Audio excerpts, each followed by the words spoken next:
What's up, everyone? It's your boy Scott. Welcome to the Scott Reporters. Today we're here to talk about Goblin Slayer episode 5. And honestly, this wasn't the best episode of Goblin Slayer, and it's not a good way to come back from a break, and it's definitely not the type of episode we wanted to see after seeing that hype battle with the troll last week, but it is what it is. In a 12-episode run, not every episode is going to be hype, and honestly, sometimes you need episodes like this in order to bring down a little bit of hype and show that these characters are human, and I think that is the issue that could be a blessing and a curse when you're dealing with something like Goblin Slayer. I mean, we just came off of that hype dungeon battle, and now we have to deal with an episode that's for the most part dealing with characters that we don't even care about, so I can see how that took the wind out of the sails of some people who might have been watching this, because we have as viewers, we get a little bit spoiled, you know, especially now in the seasonal anime age where you have to always knock everything out the park for all 12 episodes to be considered good. But at the same time, once again,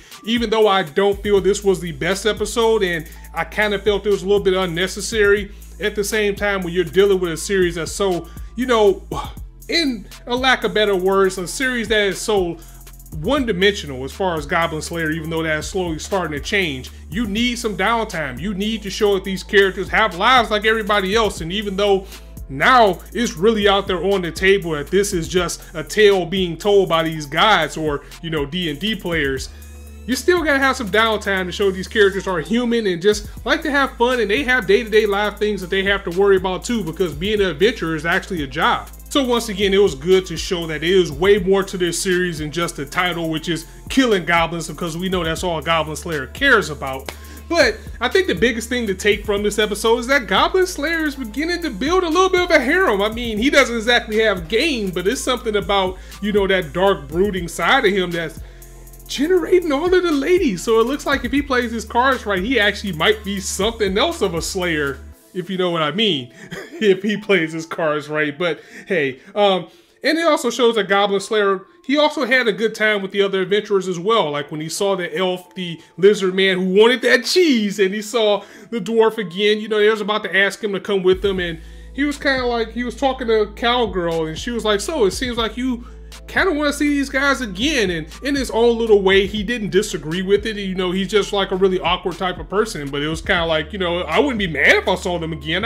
He didn't straight up say he had a good time, but you can tell by how he was reacting and the responses that he had that Goblin Slayer just enjoyed that just a little bit. And I think that's something that's going to be really big in the series, as not only as we start to expand towards something bigger besides killing goblins, even though this is what this is about, we're starting to see him grow as a character as well, and we're starting to get more time with these other characters as far as relationships to show that, you know, everybody around these people are affected.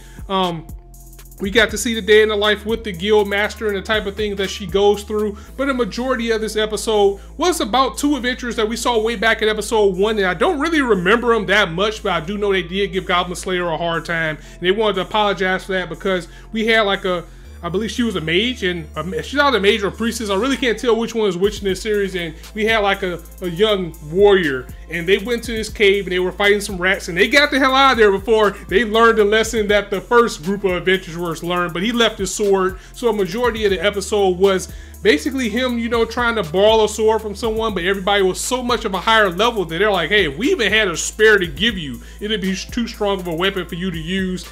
And you know, they're just porcelain, so all these people are silver and maybe just a little bit lower, so either a weapon that they would have or a spare would be a higher class, or they were just broken, they couldn't buy another one. But thankfully he did run into Sexy Wizard, who was able to give him a candle that would, once he goes back into that cave and he finds out where his weapon is, it will get hotter and ignite. And what else is she hiding in her breast? Really not too much to say about this episode, guys. This might actually be a Scott Report record of how short this video might actually be, but then again, I'm not paying attention to time. I feel somehow it's probably still gonna be about 8 minutes, but we'll just have to see. If it's shorter, then hey, that's a milestone. Maybe I can work on getting to the point. By the way, this really did feel like a filler episode. It was, again, an episode that's kind of a calm before the storm, before things get really crazy again, and as dark as Goblin Slayer can get. It's kind of good to have this type of episode. I know I, for one, cannot wait to meet the Sword Maiden, the legend that we saw at the end of the episode. She looks really beastly. She's been talked up really well, and she asked for Goblin Slayer personally, so she's a very high-level adventurer. I hope she's a paladin. I cannot wait to see what we have in store as the dice rolls once again as we're going to get ready to head to our next adventure. So guys, let me know what you thought of this episode in the comments below. Again, not the best episode, not my favorite episode, but it was the episode that was needed because a series like this can be so dark and so tense. Like even when the little adventurer was in the cave and he was beating the rat up with the club, that was still a little bit dark because after all, this is a seinen series. But it just wasn't the hype that we got last week. So I'm going to go ahead and get up out of here, guys. If you liked the video, go ahead and drop it a like. If you want to hear more, go ahead and hit that subscribe button as there's not a shortage of content for you to indulge on this channel. Also, be sure to hit that bell so you'll know whenever I go live or drop a video. And as I always say, you guys can be anywhere on YouTube right now, but you chose to listen to me. And I really appreciate that, so thanks for stopping by. On that note, it's your boy Scott signing out.